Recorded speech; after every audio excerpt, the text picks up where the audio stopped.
Guys, the biggest news this last week was the incident with the OceanGate submersible that imploded. These individuals' lives were lost. And yeah, there's a lot of memes out there. I'm going to be honest. Some of them are pretty funny. But the one thing that I don't agree with is people celebrating lives being lost. Whether you want to say billionaires are pieces of shit or not, at the end of the day, I'm sure any of those people would have traded one penny or any ounce of money, maybe all their billions, to live another day. I personally don't find it funny to laugh about lives lost. Even if I disagree with somebody or don't like them personally, I will never laugh when somebody loses their life. And I saw this article from a Gotham Knights developer, basically tweeted out that it was a cause of celebration for these people to be dead, essentially, that their deaths were a cause of celebration. And this is interesting because this same individual shows their hypocrisy when they called for a ban of 6 days in Fallujah over fears of anti-Iraqi violence, right? So it's this hypocrisy where just people that are just unhinged, people that are just, I guess, too opinionated, tend to show their true colors when they go mask off, and they forget their very own morals and stuff when they're calling for a ban on a video game because they feel it's going to be violent towards a certain culture. It's okay, but the second that it's a rich billionaire, it's fine because they're evil rich people. That's essentially what it comes down to. And I read this article, and the reason why I'm talking about it mostly is because, for one, it's a developer of a video game, and we could see this type of mentality going into video games more and more and more within the industry, even within video games, movies, TVs. You think about it, just pop culture as itself. Now, again, this designer, this dev, previously advocated for a ban on a first-person shooter game that is in early access now, actually, on Steam, called 6 Days in Fallujah. And they cited that it was promoting anti-Iraqi violence. Since it's a city in Iraq, they feel that it was fear-mongering, that it was promoting violence, and that they didn't want their own people to essentially have a fear of being killed over there. Now, they made these controversial remarks about the OceanGate people that passed away on Twitter just the other day, and I feel that it was quite a bit insensitive. Let's go ahead and take a look at it. And this was in response to a quote tweet, actually. You can see that MX Daniel Shipwreck put a tweet out that Osama Dorias, who is this game dev, replied to, saying billionaires are a cancer. Their existence is an act of extreme violence. Their deaths are a cause for celebration. What a sign of zero empathy.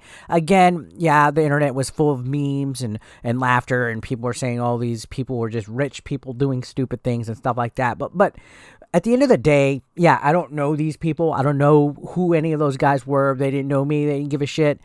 When you start crossing into this territory with tweets like this, saying that somebody's death is cause for celebration, it's really starts to cross this boundary of insensitivity. And I know there's going to be, oh, Eric, you're just being a triggered little baby. No, look, this is my opinion. Take it or leave it.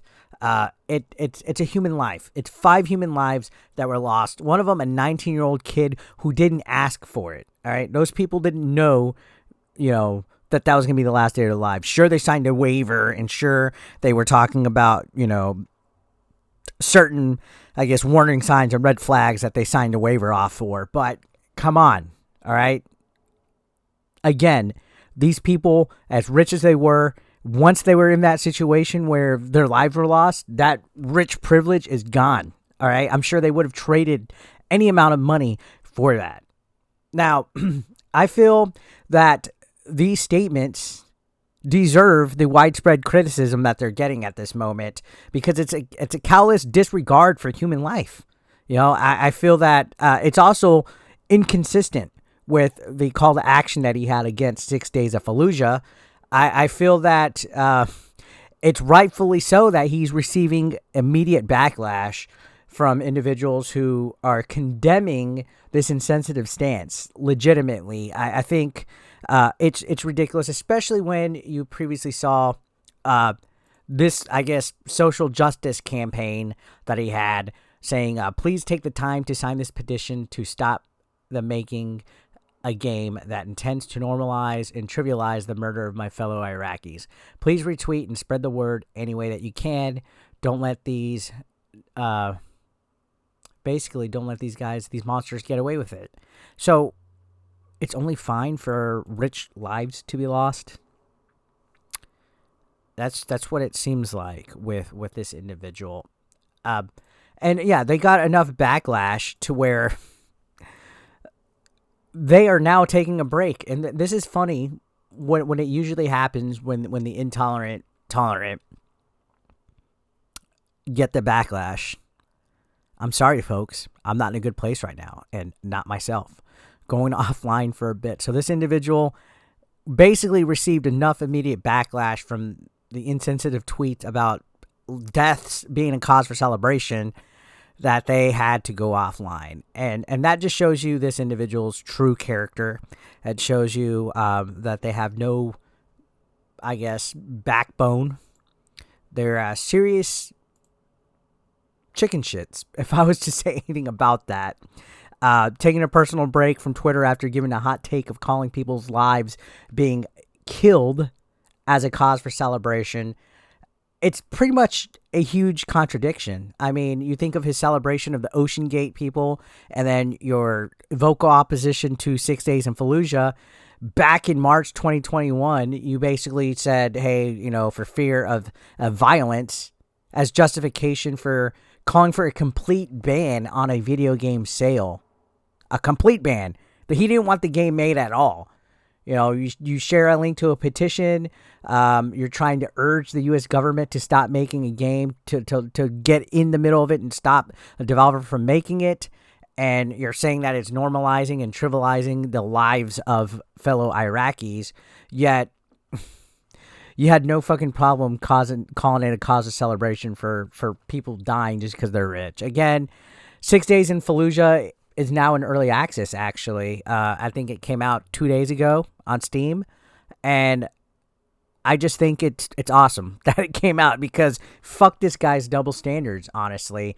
And it's like a virtue signaling hypocrite, honestly. And I think this Osama Dorias, his recent comments and actions basically deserve whatever critical backlash he's getting. And I'm glad that it's raising questions about his moral principles and where he stands as far as his double standards go. And I think more people like this need to be exposed for exactly what they are in the video game, movies, TV, music industry, because they are toxic. I don't know whichever way to explain it, but yeah, just wanted to give my thoughts on it. What do you guys think? Let me know down below.